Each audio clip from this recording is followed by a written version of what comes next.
पारा नंबर 21 है, सूरह अहज़ाब है और आयत नंबर है 23।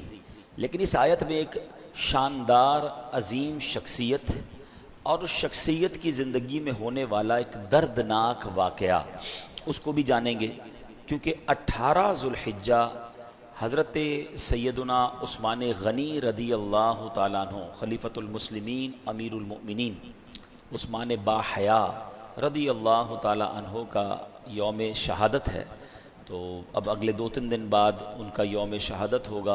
तो आज इंशाअल्लाह कुरान पाक ही के ज़रिए शान उस्मान गनी रदी अल्लाह ताला अन्हु सुनने की कोशिश करेंगे। एक ऐसा वाक़या आपकी लाइफ में पेश आया और उस यूँ समझे कि जब भी इस वाक़े को सुनते हैं दिल गमज़दा भी हो जाता है और आपकी मज़लूमियत, फिर आपका अल्लाह की रज़ा पर राज़ी रहना, आपका सब्र कैसा था, ये सब जानने को मौका मिलता है। अल्लाह कुरान मजीद फ़ुरक़ान हमीद में इरशाद फरमाता है, मिनल मुमिनीन रिजालुन सदक़ू मा आहदुल्लाह अलैहि फमिनहुम मन क़दा नहबहु व मिनहुम मन यंतज़िर वमा बद्दलू तब्दीला। तर्जमाए कंजुल इरफान, मुसलमानों में कुछ वो मर्द हैं जिन्होंने इस अहद को यानी इस वादे को सच्चा कर दिखाया जो उन्होंने अल्लाह से किया था। तो उनमें कोई अपनी मन्नत पूरी कर चुका और कोई अभी इंतज़ार कर रहा है और वो बिल्कुल न बदले। सुभान अल्लाह। प्यारे इस्लामी भाइयों, हज़रत उस्मान गनी रदी अल्लाह तआला अन्हु अज़ीम सहाबी रसूल हैं, मुसलमानों के तीसरे खलीफा हैं, साबिकीन अव्वलीन यानी ऐलान नबूवत के बाद जल्द ही ईमान कबूल करने वालों में से है। इस्लाम कबूल करने में आपका चौथा या 5वां नंबर है। इससे आपको अंदाज़ा होगा कि वन ऑफ द अर्लीस्ट, सबसे अव्वलीन इस्लाम कबूल करने वालों में हज़रत उस्मान गनी रदी अल्लाह तआला अन्हु है। अशराए मुबशरा यानी जो जिन 10 सहाबा को जन्नत की खुशखबरी नबी पाक ने अपनी ज़बान मुबारक से अता फरमाई, आला हज़रत उनके बारे में कहते हैं ना, वो 10 जिनको जन्नत का मुजदा मिला, यानी वो 10 शख्सियात जिनको जन्नत की खुशखबरी मिली, वो 10 जिनको जन्नत का मुजदा मिला, उस मुबारक जमाअत पे लाखों सलाम। Hazrat Usman Ghani is one of them. आप भी उन 10 खुशनसीब सहाबा में से हैं। अच्छा, फिर नबी पाक अलैहिस्सलाम का उन पर एतमाद देखें कि प्यारे आका अलैहिस्सलाम ने एक के बाद अपनी दूसरी साहबज़ादी का निकाह हज़रत उस्मान गनी रदी अल्लाह तआला अन्हु से किया। यानी किसी भी नबी की, सिर्फ नबी पाक की नहीं, कायनात में he is one and only in all universe, पूरी दुनिया में कोई एक बंदा ऐसा नहीं है हज़रत उस्मान गनी रदी अल्लाह तआला अन्हु के अलावा कि जिनके निकाह में किसी भी नबी की 2 बेटियां आई हों। ये सिर्फ़ और सिर्फ एजाज़ मिला है हज़रत उस्मान गनी रदी अल्लाह ताला अन्हु को। अच्छा, यहाँ इसमें बड़े एतमाद की बात भी पता चलती है। जो बड़ी उम्र के लोग बैठे हैं और जिनकी बच्चियाँ जवान हो जाएं, मेरी बात जल्दी वो समझेंगे, या बड़े भाई हैं जिन्होंने अपनी बहनों का रिश्ता किया होगा, कि बहन का रिश्ता करना या अपनी बेटी का रिश्ता करते हुए वालिद को बड़ी फ़िक्र होती है, भाई को ये बड़ी फ़िक्र होती है कि किसी अच्छे घराने में किसी अच्छे शख्स के यहाँ रिश्ता हो जाए। अच्छा, ये एक ऐसा ज़िंदगी का यूँ समझिए रिस्क है, ये एक ऐसा फ़ैसला है जो शादी के बाद ही पता चलता है। कोई बंदा ऐसा नहीं होता होगा कि जो अपनी बेटी का रिश्ता गलत आदमी से करे, अपने तौर पर उसने चेक कर ही लिया होता है, लेकिन कहते ना लिफाफा खुलने के बाद ही पता चलता है कि अंदर से क्या निकला है। ये शादी के जितने भी झगड़े हैं जो शादी के बाद मादअल्लाह तलाक़ें हो जाती हैं या जुल्म ज़्यादती की दास्तानें हम सुनते हैं, ऐसा नहीं हर जगह मर्द ही गलत हो, औरत की भी गलती होती है। लेकिन दोनों ख़ानदान अपने तौर पर पूरी इंक्वायरी नॉर्मली कर लेते हैं। बहुत कम लोग होंगे जो नहीं करते, लेकिन पता नहीं क्या होता है कि उससे पहले इतने अच्छे तरीके से लोग मिल रहे होते हैं, इतना प्यार से मिल रहे होते हैं, जब भी मिले बड़े बाअखलाक होते हैं, और शादी के बाद असल कहानी खुलती है कि भाई अंदर से निकला क्या। तो ये one of the biggest risk of the life होता है। अल्लाह पाक सबके रिश्तों में खुशियाँ अता फरमाए, जिनके रिश्ते होने अल्लाह उनको एक बहुत ही नेक सूरत नेक सीरत पार्टनर अता फरमाए, लाइफ खुशगवार गुजरे। लेकिन ये होता है। लेकिन एक बाप अपनी बेटी का कहीं रिश्ता करे और उस बेटी का इंतकाल हो जाए, अब वही वालिद अपनी दूसरी बेटी जिस घर में दे उसी घर में दे, तो आप सोचें कि पहली बेटी के साथ कितना शानदार एक्सपीरियंस हुआ होगा, कितना शानदार बर्ताव उन्होंने किया होगा कि अपनी दूसरी बेटी भी अगर बंदा उसी के घर में दे दे। तो हज़रत उस्मान गनी रदी अल्लाह तआला अन्हु की यहाँ पर कितनी बड़ी शान है कि सरकार दो आलम अलैहिस्सलातु वस्सलाम की एक साहबजादी जब हज़रत उस्मान गनी रदी अल्लाह तआला अन्हु के निकाह में जाती हैं तो नबी पाक अलैहिस्सलातु वस्सलाम उनका इंतकाल हो जाता है, फिर प्यारे आका अलैहिस्सलातु वस्सलाम अपनी दूसरी बेटी उनके निकाह में देते हैं। और इस तरह का फरमान भी मिलता है जिसका मजमून है कि मेरी 40 बेटियां होती और एक के बाद, यानी ये याद रहे कि एक वक्त में 2 बहनें किसी के निकाह में नहीं आ सकती, ठीक है, ये जायज़ नहीं है। मगर एक के बाद एक का इंतकाल हो और दूसरी बेटी दी जाए तो आप फरमाते एक के बाद मुझे एक एक करके 40 बेटियां देनी पड़ती तो मैं उस्मान गनी के निकाह में देता। तो ये अंदाज, ये मोहब्बत, ये प्यार, तो ये हमें समझ आता है कि क्या अजीम शख्सियत थे हज़रत उस्मान गनी रदी अल्लाह तआला अन्हु। और सुभान अल्लाह, इसी मुबारक वस्फ जो दुनिया में किसी और को हासिल नहीं है, इसलिए इनको क्या कहा जाता है? ज़ुन्नूरैन। क्या कहा जाता है? अच्छा, ये ऐसा मशहूर लक़ब है ना, आप सिर्फ पाकिस्तान में नहीं, आप अफ्रीका में जाके किसी मुसलमान से पूछें ज़ुन्नूरैन कौन है, किसी अरबी से पूछें, किसी इंडोनेशियन से पूछें, all around the world everybody knows him as ज़ुन्नूरैन। सुभान अल्लाह। ज़ुन्नूरैन का मतलब है 2 नूर वाला, ठीक है। और आला हज़रत इमाम अहले सुन्नत बड़ी प्यारी बात लिखते हैं, आप फरमाते नूर की सरकार से पाया दोशाला नूर का है। नूर की सरकार से यानी नबी पाक के दरबार से दोशाला यानी 2 चादरें नूर की आपको मिली हैं।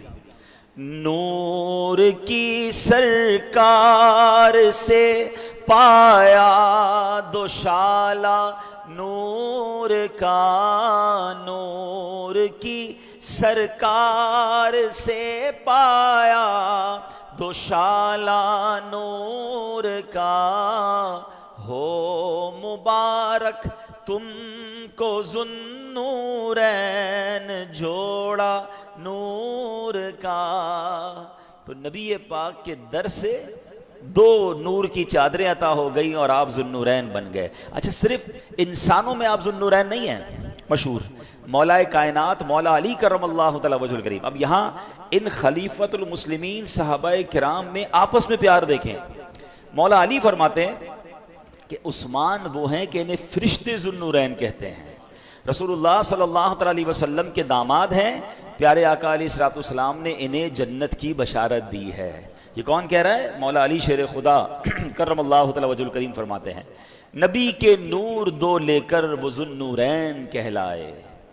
नबी के नूर 2 लेकर वो ज़ुन्नूरैन कहलाए, उन्हें हासिल हुई यूं कुर्बते महबूब रहमानी। अब यह छोटा सा कंफ्यूजन कह लें, मसला भी हल हो रहा है।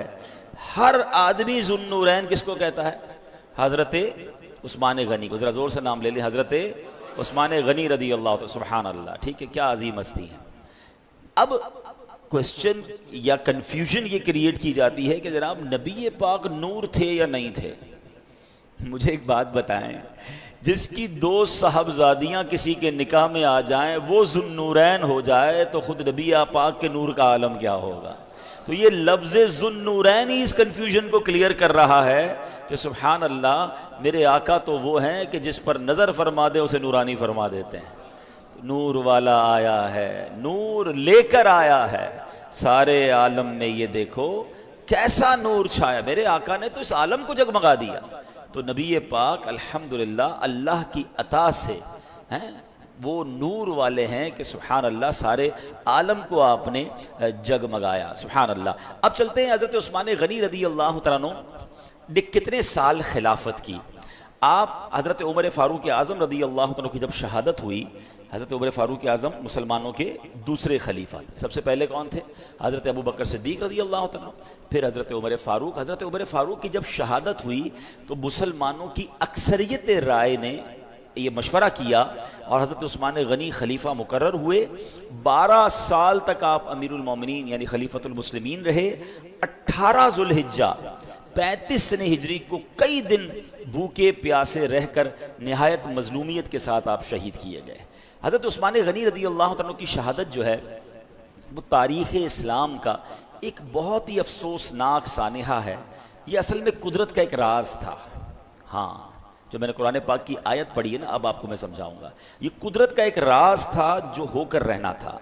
पिछली आसमानी किताबों में भी ये जिक्र मौजूद था और प्यारे आका अलैहिस्सलाम ने कई बार गैब की खबर देते हुए बता दिया था कि हज़रत उस्मान गनी जो है वो शहीद होंगे। और हज़रत उस्मान गनी रज़ी अल्लाह तआला की शहादत तारीख़ इस्लाम का वो पहला मौका था कि जब मुसलमानों का इत्तेहाद टूटा। एक गैर मुस्लिम था, ये उसकी साजिश थी और इसी साजिश के नतीजे में मिस्र के कुछ लोगों ने बगावत की, हज़रत उस्मान गनी रज़ी अल्लाह तआला अन्हु के घर का घेराव किया। 40 दिन तक आपको भूखा प्यासा कैद रखा गया, मजलूमियत के साथ शहीद हुए।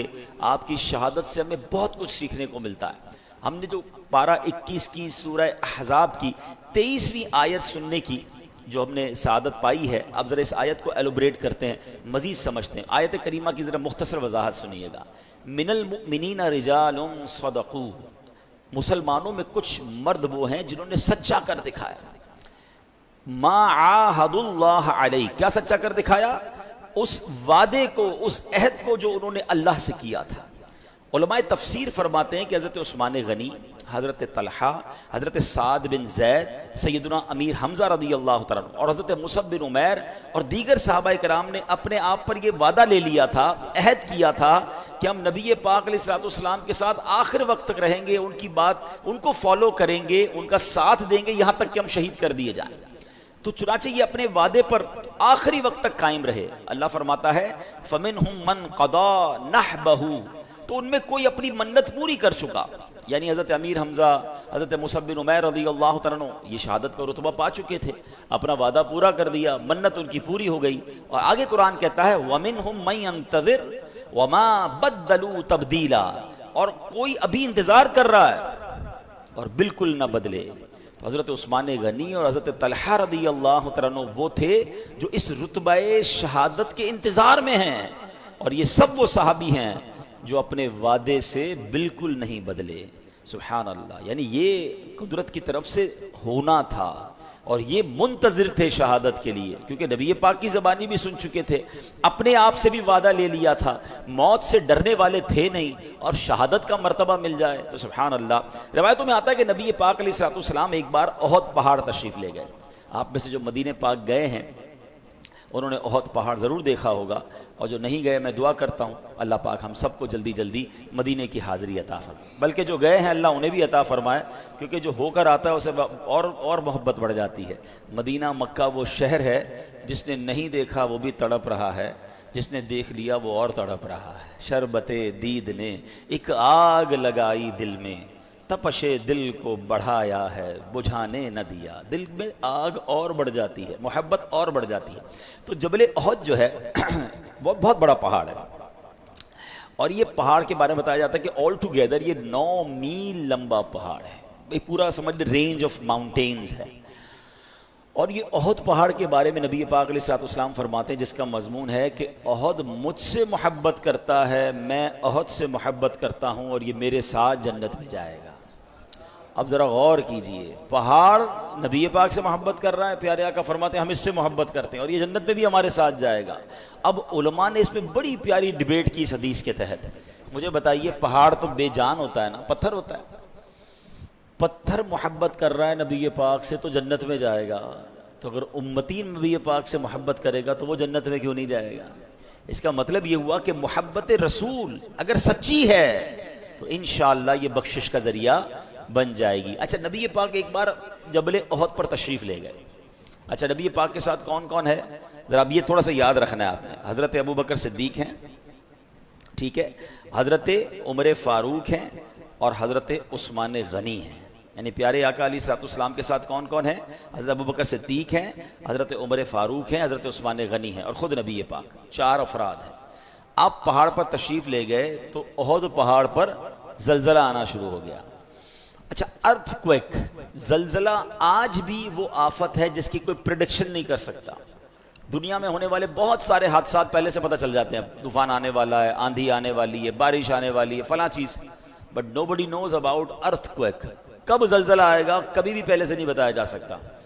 अच्छा, आ जाए दुनिया की कोई ताकत उसे रोक नहीं सकती है। ये कैसी अल्लाह की कुदरत का नज़ारा होता है कि बड़ी बड़ी इमारतें, बड़े बड़े शहर मिनटों में ख़त्म हो जाते हैं। अल्लाह पाक हम सबको महफूज फरमाए।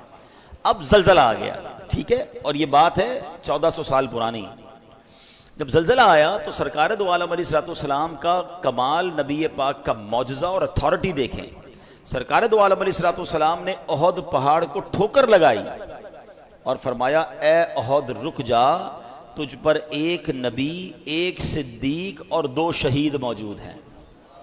जरा समझिएगा।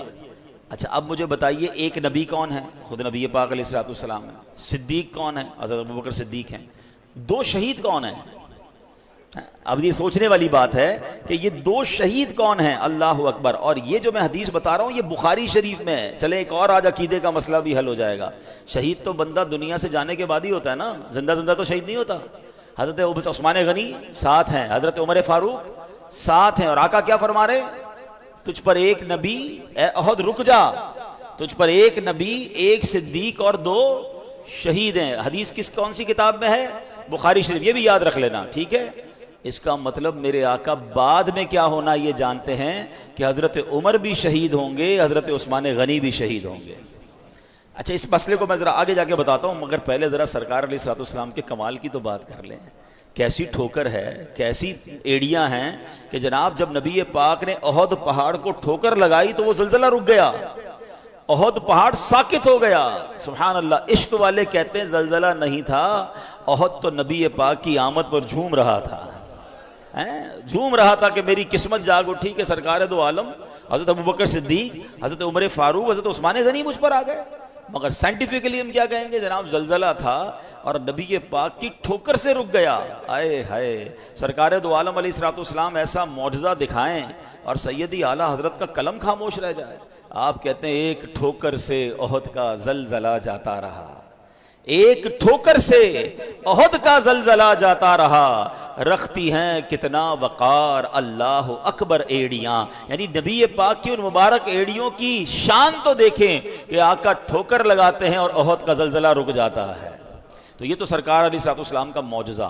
और नबी पाक अलैहिस्सलाम ने अब होना क्या है, कौन शहीद होना, ये बता दिया। It means they both know very well. बल्कि इनका ऐसा अकीदा था, हमारा भी होना चाहिए, कि नबी पाक की जबान से निकल गया पहाड़ हिल सकता है, ये बात होकर रहनी है। तो Hazrat Umar Farooq knows very well कि मुझे भी शहीद होना है। हजरत उस्मान गनी, अच्छा हजरत उस्मान गनी को तो एक और जगह भी नबी पाक ने किस तरह मजीद बताया, ये भी हदीस सुन लीजिए। हजरत अबू मूसा अशरी रज़ियल्लाहु ताला अन्हु फरमाते हैं कि हम मदीने के बागों में से एक बाग में थे, प्यारे आका अलैहिस्सलाम के साथ हम कमरे में थे, दरवाजे पर दस्तक हुई। नबी पाक अलैहिस्सलाम ने फरमाया इफ्ताह लहू व बश्शिरहु बिल जन्नह, दरवाज़ा खोलो और जो इसमें से आए उसे जन्नत की बशारत दे दो। यानी जो दरवाजे में दाखिल हो उसे जन्नत की बशारत। अब ये देखें, जन्नत की बशारत का मतलब समझते हैं? ये भी नबी पाक का जरा इल्म गैब देखिए। जन्नत की बशारत का मतलब यह है कि जिसको पहले तो दरवाजा खुल के कौन आने वाला ये प्यारे आका को पता है। अच्छा जो आने वाला है उसका खात्मा ईमान पर होगा, मेरा और आपका खात्मा ईमान पर होगा। हमें कंफर्मेशन है किसी के पास? हम दुआ तो करते हैं बट नोबडी नोज, कोई गारंटी नहीं दे सकता। मगर जन्नत की बशारत का मतलब यह है कि इसका खात्मा भी ईमान पर होगा, यह भी मालूम है, और अल्लाह की रहमत से इन्हें जन्नत में दाखिल किया जाएगा, यह भी मालूम है। तो कितना कुछ मालूम है। दरवाज़ा खोलो, जो आ रहा है उसे जन्नत की बशारत दो। हज़रत अबू मूसा अशरी कहते हैं दरवाज़ा खोला तो सिद्दीक़ अकबर रज़ियल्लाहु तआला अन्हु सामने। कौन है? हज़रत अबू बकर सिद्दीक़ रज़ियल्लाहु तआला। दरवाज़ा खोली, उनको जन्नत की खुशखबरी सुनाई, उन्होंने अल्लाह पाक का शुक्र अदा किया। फिर दरवाजे पर थोड़ी देर बाद दस्तक हुई। अबू मूसा अशरी रज़ियल्लाहु तआला कहते हैं नबी पाक ने फरमाया दरवाज़ा खोलो, जो आ रहा है उसको जन्नत की बशारत दे दो। दरवाज़ा खोला, हज़रत उमर फारूक दरवाजे से आ रहे हैं, उनको भी खुशखबरी दे दी कि नबी पाक ने आपको जन्नत की बशारत दी। उन्होंने भी अल्लाह का शुक्र अदा किया, आके बैठ गए। तीसरा हुआ, दरवाज़ा खोलो, लेकिन नबी पाक ने फरमाया इफ्ताह लहू व बश्शिरहु बिल जन्नह अला बलवा तुसीबू, कि जो भी आ रहे हैं दरवाज़ा खोलना और आने वाले को बता दो एक मुसीबत है जो उन्हें पहुँचेगी और उसके बाद ये जन्नती है। दरवाज़ा खोला तो वो हज़रत उस्मान गनी रज़ियल्लाहु तआला अन्हु थे।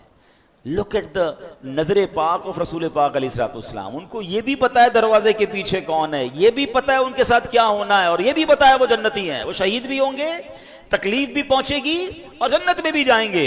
अल्लाह अकबर। हजरत उस्मान गनी को दरवाजा खोलने वाले ने कहा हुजूर आपके लिए जन्नत की बशारत तो है मगर एक मुसीबत भी आपको पहुंचेगी उससे पहले।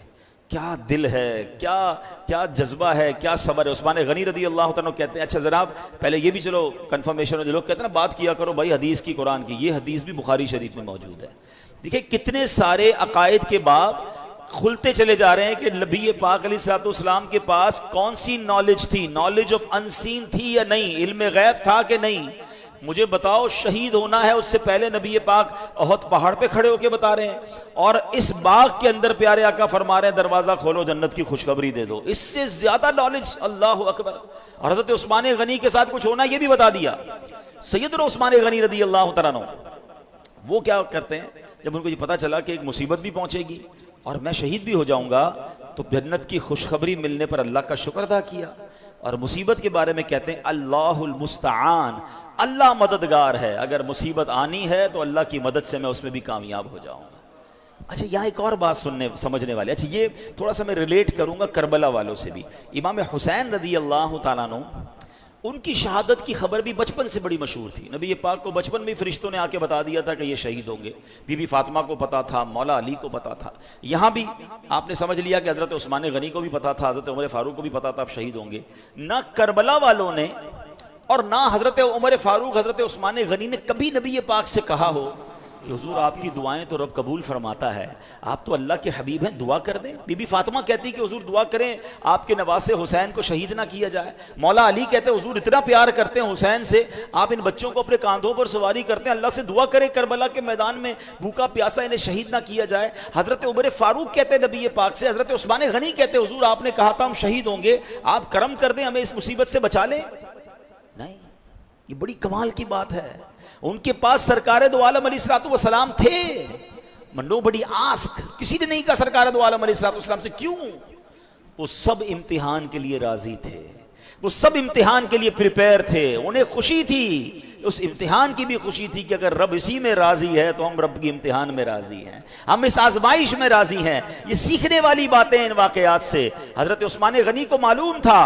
और हमें पता क्या चला कि नबी पाक को क्या क्या मालूम है। शायर कहते हैं ना, जो हो चुका है जो होगा हुजूर जानते हैं, खुदा तेरी अता से खुदाया हुजूर जानते हैं, वही है पै करे शर्मो हया वो जुन्नूरैन, मकाम उनकी हया का हुजूर जानते हैं। सुभान अल्लाह। अब यहाँ एक और बात सीखने को मिली कि नबी पाक अलैहिस्सलातु वस्सलाम की अहादीस से भी सीखने को मिलता है कि हमें अल्लाह पाक से मिलने को, यानी आखिरत को महबूब रखना चाहिए।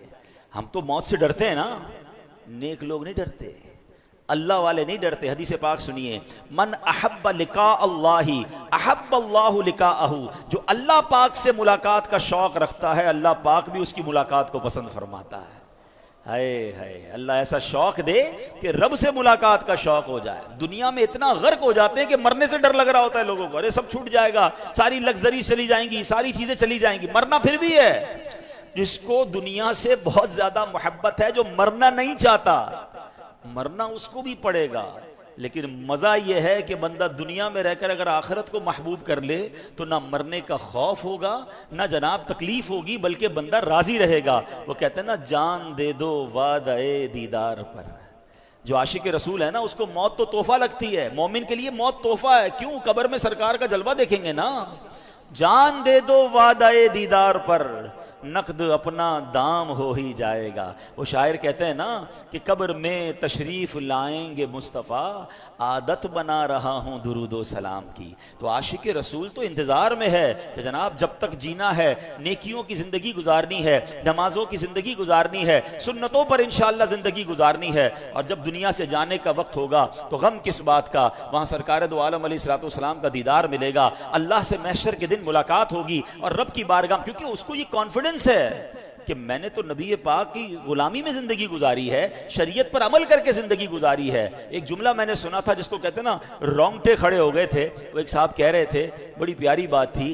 वो कहते हैं, मरने से वो डरे जिसकी कब्र में कीड़े पड़ने हैं, जिसने इश्क रसूल की जिंदगी गुजारी है वो तो मौत के इंतजार में है।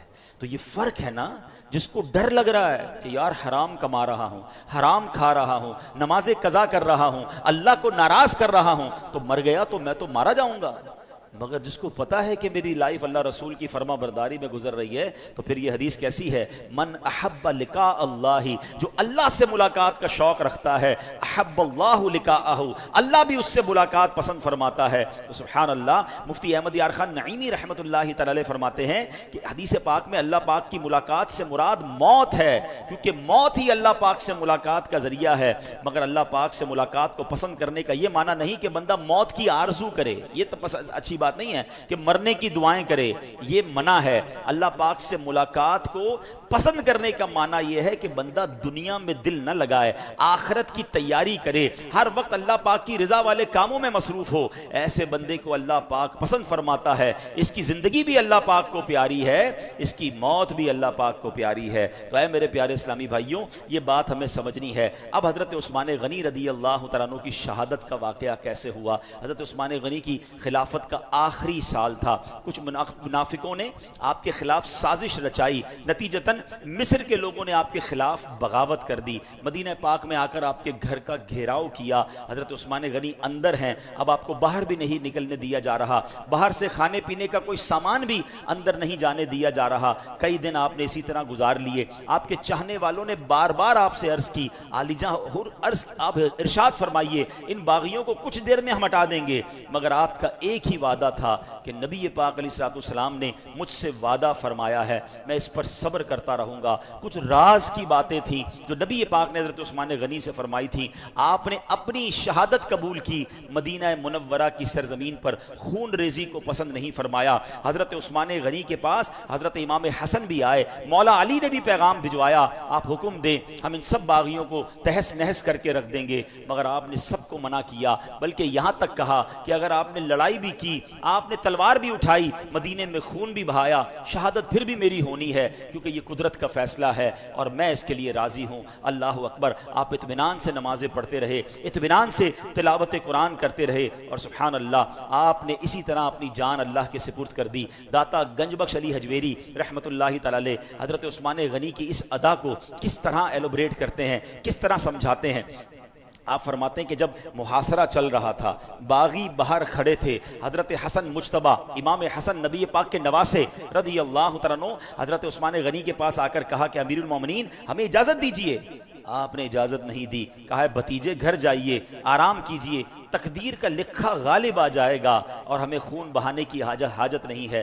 हजरत दाता गंजबख्श हजरत उस्मान गनी की सदा को लिखने के बाद कहते हैं कि ये जो सीरत का पहलू है ना, ये हजरत इब्राहीम अला नबीना वालेस्सलाम से बड़ा मुशाबे है। जब हजरत इब्राहीम को आग में डाला जा रहा था, फरिश्ते आए थे और कहा था हुक्म फरमाएं, हम आग बुझा देते हैं, हम बारिश बरसा कर आग बुझाते हैं, हवा का फरिश्ता आया का हवा चला कर आग बुझाते हैं। हजरत इब्राहीम का एक ही जवाब था कि मैं रब की रिजा पर राजी हूं, अगर मेरे रब ने बचाना है तो वो बचा लेगा, वरना मैं इस दुख और इस परेशानी के लिए भी तैयार हूं। हजरत दाता गंजबख्श फरमाते हैं हजरत इब्राहीम अलैहिस्सलाम के उस किरदार की कैसी झलक हजरत उस्मान गनी में है कि उनको भी सहाबा आकर कह रहे हैं आप हमें हुक्म दीजिए। आपने कहा नहीं, मदीने में खून नहीं बहाना है, अगर रब की रिजा यह है तो मैं इस रिजा पर राजी हूं। और आपने शहादत कबूल फरमा ली। तो सुभान अल्लाह, ये अल्लाह की रिजा पर जो है वो राजी रहना, यह हजरत उस्मान गनी की सीरत से मिलता है। हजरत उस्मान गनी वो अजीम हस्ती हैं कि जिनके बारे में नबी पाक अलैहिस्सलाम ने फरमाया इन्ना नुशब्बिहु उस्मान बि अबीना इब्राहीम, फरमाया बेशक हम उस्मान को अपने वालिद इब्राहीम अलैहिस्सलाम के मुशाबे समझते हैं। नबी पाक ने पहले ही फरमा दिया था कि जिस तरह हजरत इब्राहीम का सब्र था, जिस तरह उन्होंने आग में जाने को पसंद फरमाया और रब की रिजा पर राजी रहे, उस्मान गनी रदी अल्लाह तआला अन्हु ने भी ये शहादत को उसी तरह कबूल फरमाया। ऐ मेरे प्यारे इस्लामी भाइयों, दाता गंजबख्श अली अजवेरी फरमाते हैं कि मशाइख तरीकत यानी बड़े बड़े औलियाए किराम ने तीन चीजें, कौन कौन सी? हदिया मालो जान यानी अल्लाह पाक के नाम पर जान कुर्बान करना। नंबर 2 तस्लीम उमूर यानी अल्लाह पाक की लिखी हुई तकदीर पर राजी हो जाना।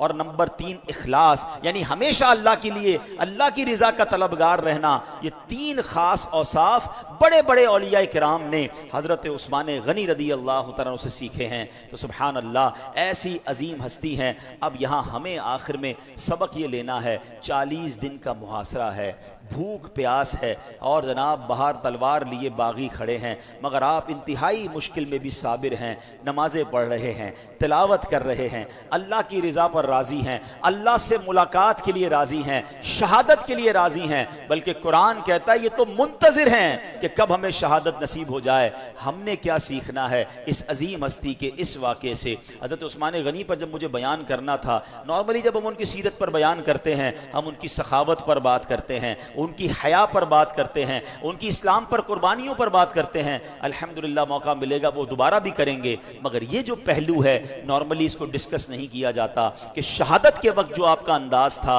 वन ऑफ द अमेजिंग आपका ये ज़िंदगी में अंदाज दुनिया ने देखा। तो हमें सब्र करना है, हम पर भी आजमाइश आती है, कभी कारोबार डाउन हो जाता है, कभी नौकरी छूट जाती है, कभी किसी रिश्तेदार का इंतकाल हो जाता है, कभी जनाब किसी की बात बुरी लग जाती है, कभी हमें कोई 2 जुमले कह देता है, हम डीमोरलाइज हो जाते हैं, बाज़ औक़ात मायूसी की तरफ चले जाते हैं। नहीं मेरे प्यारे इस्लामी भाइयों, ज़िंदगी की गाड़ी जो है ना वो मसाइल के पहियों पर ही चलती है। ज़िंदगी में कभी ना कभी मुश्किल आती ही है, नहीं आई तो थोड़े दिनों बाद आ जाएगी। Be prepare of that. हम दुनिया में हैं तो मुश्किलात के साथ ही जिएंगे। ज़िंदगी सारी की सारी स्मूथ नहीं गुजरती है, मगर इम्तिहान जब आता है तो अब अल्लाह के जो नेक बंदे होते हैं वो सब्र करते हैं, वो ऑल फॉल नहीं बकते हैं, वो कंप्लेन्स नहीं करते हैं। अल्लाह अकबर। अभी तो कुर्बानी की है ना, उसमें भी तो बच्चे को ज़िबाह करने चले थे ना, अल्लाह से शिकवा तो नहीं था। हज़रत इब्राहीम की अदा को देखें, हज़रत उस्मान गनी की अदा को देखें, ये सारे वाक़यात पुकार पुकार कर कह रहे हैं कि ऐ मेरे बंदों,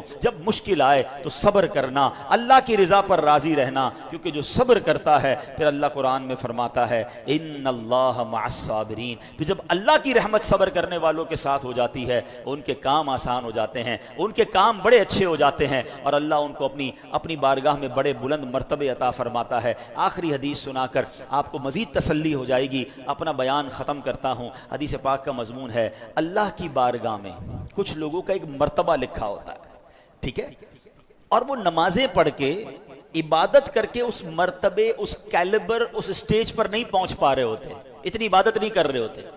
अल्लाह ताला चाहता है कि बंदा इतना ऊंचा हो जाए, इसके मर्तबे बढ़ जाएं, तो अब रब्बे करीम उस बंदे पर आजमाइश भेजता है, बंदा सब्र करके अपना वो मर्तबा पा लेता है।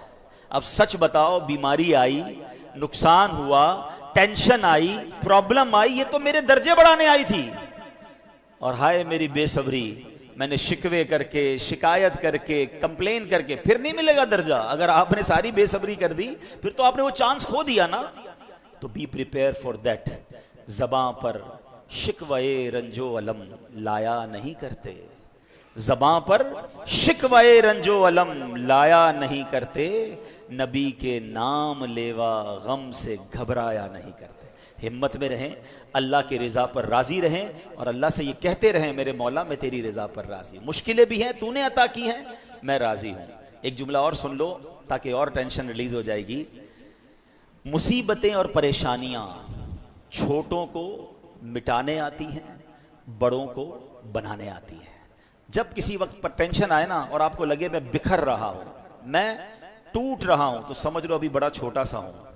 और अगर आप वाकई मजबूत बन जाएंगे ना तो हर मुश्किल, हर परेशानी आपको और मजबूत करेगी, आपको और स्ट्रांग करेगी। तो अब आपने चेक करना है कि मुसीबतें और परेशानियां छोटों को मिटाने आती हैं, बड़ों को बनाने आती हैं। एक आखिरी बात, एयरपोर्ट पर जब हम जाते हैं, अक्सर मुसाफिरों को देखा है कि वो अपना पासपोर्ट, टिकट या तो हाथ में पकड़ते हैं या फिर किसी जेब और बैग में रखा होता है, उसको बार बार चेक करते हैं, क्योंकि कहीं गुम तो नहीं हो गया। सबको पता है कि जहाज में सवार होने तक कई बार ये चेक होगा, पासपोर्ट भी चेक होगा, टिकट भी होगा, और आगे जाके जब बोर्डिंग कार्ड मिल जाएगा तो बोर्डिंग कार्ड भी बार बार चेक होगा।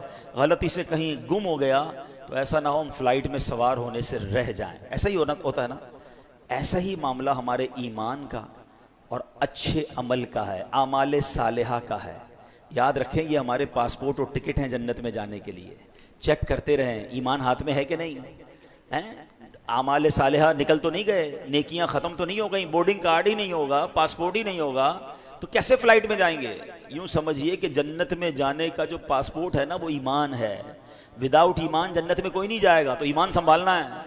और फिर ये बोर्डिंग कार्ड क्या है, ये नेकियां हैं, ये अल्लाह की रज़ा वाले काम हैं। तो ज़िंदगी ऐसे गुजारें कि इंशाअल्लाह जब जन्नत का दरवाज़ा खुले ना और ऐलान हो कि अल्लाह के मकबूल बंदो आ जाओ, तो अल्लाह करे वो वाला बोर्डिंग कार्ड मेरे पास भी हो, वो पासपोर्ट मेरे पास भी हो कि या अल्लाह ईमान वाला भी हूँ, तुझे राज़ी करने वाली ज़िंदगी भी गुजारी है, और अल्लाह करे कि जन्नत में बिला हिसाब हमें दाखिला नसीब हो जाए। अल्लाह पाक अमल करने की तौफीक अता फरमाए। आमीन बिजाहिन नबी अमीन सल्लल्लाहु अलैहि वसल्लम।